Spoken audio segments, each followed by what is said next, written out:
Hi, everyone. Let's take a few minutes to discuss the significance of travel in Othello.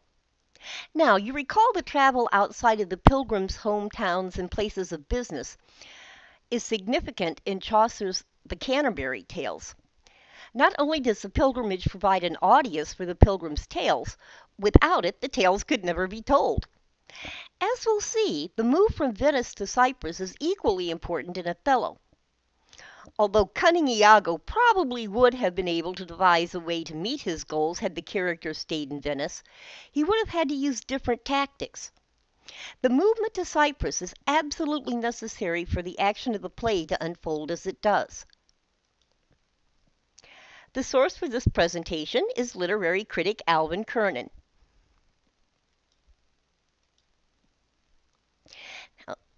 The play opens in Venice, a highly civilized city with a sophisticated method of justice. When Brabantio accuses Othello of drugging or using black arts on Desdemona to get her to marry him, the disagreement is presented to and decided by the Senate. The decision is made by a body of objective men based on rule of law, not by a single person whose judgment might be colored by emotion or a personal goal or agenda. Now, according to Alvin Kernan, Venice is an example of the concept of the city, the actual and symbolic stronghold of government, social concord, reason, and law. The city in literature usually represents the carefully maintained balance between individual freedom and the social restraint that guides the lives of people who live in groups and have a shared interest in the welfare and survival of the group. While social constraints certainly include laws, they go beyond what is codified and punishable. They include the standards of acceptable behavior that guide how we interact with each other, and it's these constraints that make living in groups possible.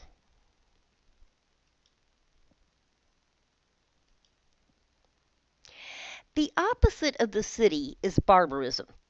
Locations that are believed to be governed by something other than rule of law and believed to be essentially free of social restraint, according to Kernan. Now, it's important to recall that there was very little travel in early 17th century Europe. There were no cars, trains, or planes, and travel by ship was arduous and dangerous, which restricted boat travel to mainly trained sailors. There were no international mass communication outlets. There was no CNN World News. Many people never traveled more than 20 miles from where they were born.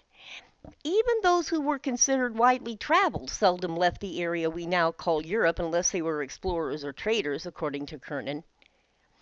And Kernan tells us that there was a growing awareness that there was a world beyond Europe during the 17th century, but people had no idea what that world was like. Now, Othello, the character, provides some clue of what the general view of the so-called barbaric world outside of Europe was in Elizabethan England when he tells the Senate that he had encountered cannibals and people whose heads grew beneath their shoulders. Europeans did know that others were not Christian. In fact, the word Turks was a general term that was used to refer to non-European Muslims, not people who were necessarily from Turkey. At that time, certainly any group that was not Christian was considered uncivilized. But as we're going to talk about in a later video, the confusion and curiosity about people outside Europe is one of the burning questions of the early 1600s that Othello actually explores.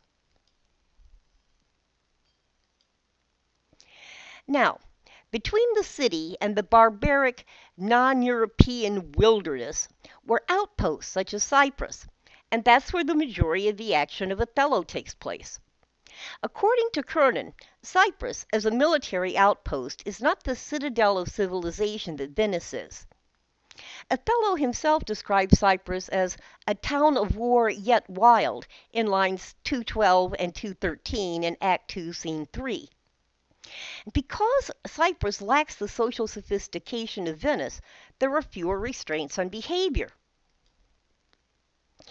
And then in addition, because Cyprus is a military outpost, decisions are made as they are in the military.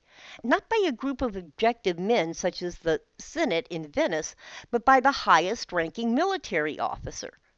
Now, once Othello reaches Cyprus, he is the highest military officer and is, in essence, the law.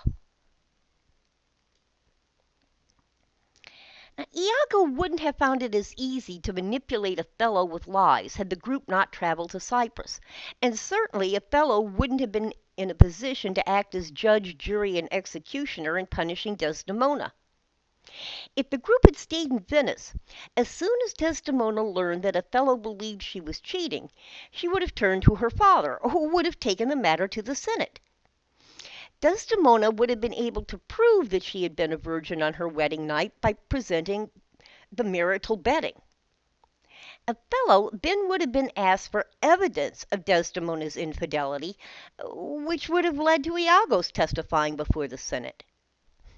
Now, while Iago is a skillful liar, and he's certainly skillful enough to avoid being seen as a liar, the incident of the handkerchief would have come up, and it would have had to have been explained. Cassio also would have testified to the fact that the conversation that he has with Iago that enrages Othello was about Bianca, not Desdemona. Chances are that no one would have died because no one would have believed Iago's accusations. In other words, the action in Othello is possible only because of travel. While Iago would have doubtless found other ways to hurt and possibly destroy Othello, they most likely would have dealt with issues that didn't involve legal points that could be addressed by the Senate because he would have wanted to avoid that kind of investigation. His scheme only works because until the final scene, the various people that he manipulates don't talk about his actions so that they can put the pieces together. And a Senate investigation would have put that puzzle together much more quickly and without bloodshed. Iago's methods would have had to be even more subtle so that he could avoid detection, and it would have taken much longer to lead to Othello's fall. It's travel that makes the action of Othello possible. Okay, that gives us some information on why the group's travel to Cyprus is vital to the play Othello.